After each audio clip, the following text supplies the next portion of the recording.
రితిక మీ dad వచ్చే time.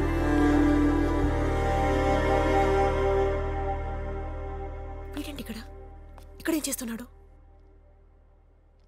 ఎవరు క్షమించలేని నేను తప్పులు చేశాను రితిక. అయినా నువ్వు నాతో ఉన్నావు. కానీ ఒక్క తప్పుకే నువ్వు నాకు దూరం అయ్యావంటే అదంత పెద్ద తప్పు నాకు అర్థమైంది. ఎవడో చిన్నప్పుడు తాతని ఒక మాట అన్నాడని కొట్టడానికి వెళ్ళాను. అలాంటిది నీ కళ్ళ ముందు మీ నాన్న మీద చేసుకున్నాను. క్షమించండి అంకుల్. ఒక మాట చెప్పిన రితిక, ఈ వ్యక్తి లేకపోతే ఇక బ్రతకలేమన్న ఫీలింగ్తో వాళ్ళకి మన దగ్గర అవుతాం. నాకేంటో నువ్వు చెమ్మేద కొట్టి దూరం అయినప్పటి నుంచి నువ్వు లేకపోతే నేను బ్రతకలేనన్న క్లారిటీ వచ్చింది. వెళ్తాను. ఆగు. వెళ్ళిపోవడం రావడం అంతా నీ ఇష్టమా? తప్పు చేశావు, సారీ చెప్పకుండా వెళ్తున్నావేంటి? సారీ చెప్పు. Don't smile. సారీ చెప్పు. సారీ. అలా కాదు, చేతులు పట్టుకొని sorry. I'm sorry, extremely sorry. నాతో ఇంకోసారి గొడవ పడతావా?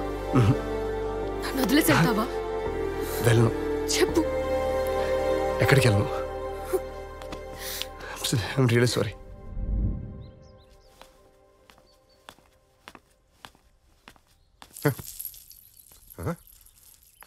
పార్దు,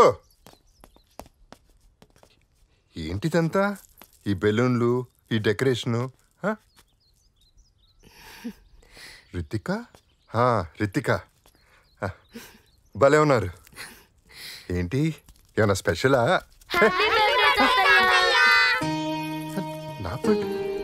నా బర్త్డే? మీరే చెప్పారు కదా సార్, మన లైఫ్లో ప్రేమించారు లేకపోతే సెలబ్రేషన్స్ ఉండవని.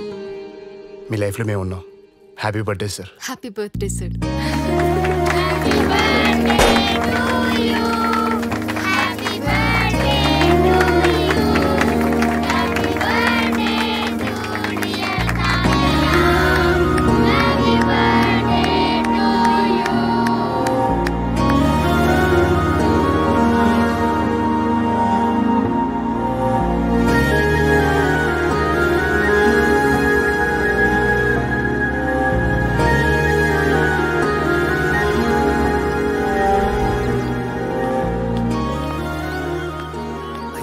రాము, ఇట్రా. అయ్యా బాగున్నావా? బాగున్నాయ్యా. పార్దు ఎక్కడా? ఇప్పుడే పిల్లలతో బయటికి వెళ్ళాడయ్యా. ఏంటి? అయ్యా, రేపటితో మీరు పార్దుబాబుకు చెప్పిన ఆ 4 నెలల గడువు పూర్తవుతుందయ్యా. రేపు పార్దునే డాక్టర్ దగ్గరికి వెళ్ళమని చెప్పు. అయ్యా, నువ్వు పొద్దున్నే పనిలోకి వచ్చేయచ్చు. అలాగే అయ్యా.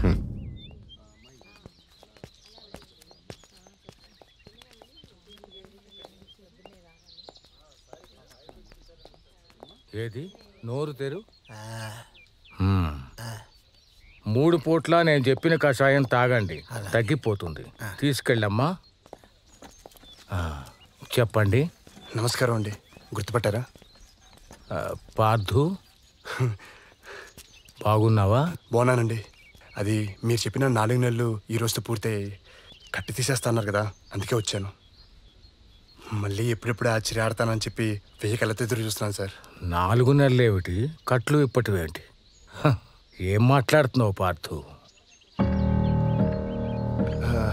అదేం సార్, మీరే చెప్పారు కదా మీరు ఇచ్చిన మెడిసిన్ పడితే 4 నెలల్లో బాగుపోతుందని.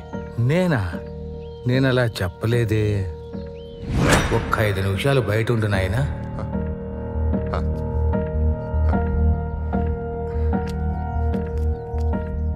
నువ్వు అతని తెలిసే తీసుకొచ్చావా, తెలియక తీసుకొచ్చావా? ఏమైందండి? అతని మణికట్టు, దాని చుట్టూ ఉన్న కండరాలు బాగా దెబ్బతిన్నాయి. అవి మెల్లమెల్లగా జీవం కోల్పోయి శరణం లేకుండా తయారవుతాయి. మనం వైద్యంతో దాన్ని తిరిగి పూర్వస్థితికి తీసుకురాలేము. మీరే అలా అంటే ఎలా? ఏదో ఒక మార్గం ఉంటుంది కదండి. సారథి, చిన్న పిల్లాళ్ళ మాట్లాడతావేంటి? మనం ఎంత కష్టపడి వైద్యం చేసినప్పటికీ ఓ 30% కంటే మెరుగవ్వదు. అర్థమైందా?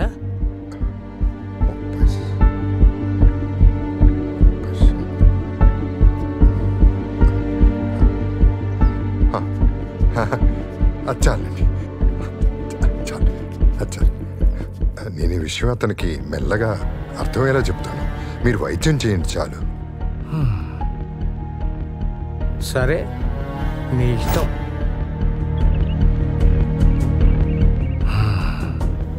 జాగ్రత్త. సారథి గారు, సారథి గారు, సారథి గారు! అయ్యా పార్థు. సారథి గారు మిమ్మల్ని. చెయ్యవరా. ఏం పార్దు, పిలుపు కూడా అరుపులాగా అనిపిస్తుంది. నేను హాస్పిటల్ నుంచి వస్తున్నాను. ఆహా, ఏమంటున్నాడు డాక్టరు? ఏమన్నాడు మీకు తెలీదా? ఎందుకు నన్ను మోసం చేశారు?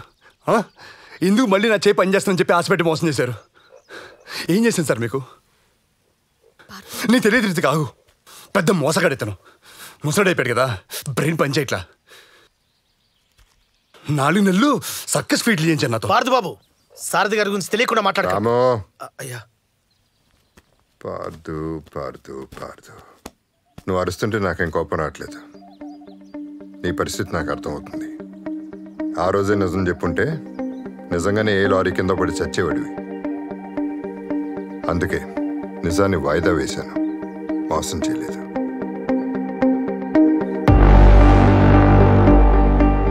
నీ బలం నీ చెయ్యి కాదు పార్దు, నీ గురి. దానికి చేరుకోవడానికి సాయమే ఆ చెయ్యి. ఇన్నాళ్ళు నువ్వు చేసింది చాకరీ కాదు పార్దు, ప్రాక్టీస్. ఛాంపియన్షిప్కి ప్రాక్టీస్.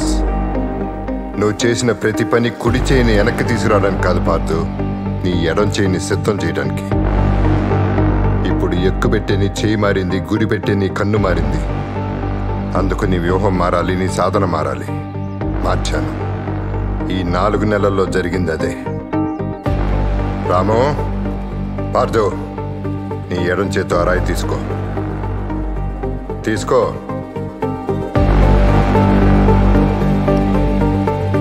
నీ వెనకాల ఒక స్తంభం ఉంది. ఆ రాయి తీసుకుని దాని మీద గురి చూసి విసురు. ఆలోచిస్తున్నావే? విసురు.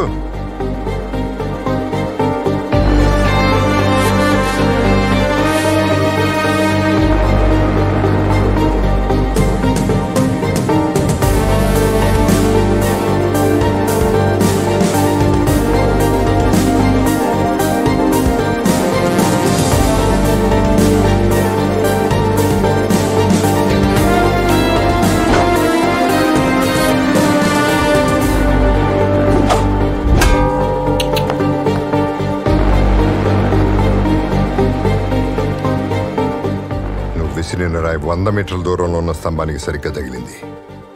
రేపు కాంపిటీషన్లో నీ టార్గెట్ దూరం 74 మీటర్లు. ఆ రాయి బరువు 2 కిలోలు. నువ్వు పానం లాగి వదలటానికి ఈ బలం చాలు. రాము, అయ్యా పార్దో, డాక్టర్ నీ కుడి చేయి 30% పనిచేస్తుందన్నారు. అది చాలు దీన్ని పట్టుకోవడానికి. తీసుకో.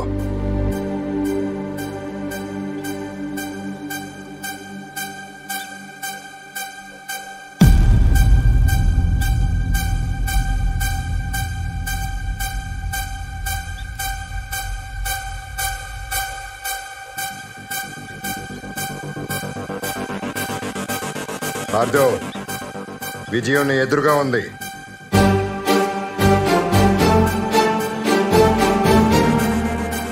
రామో,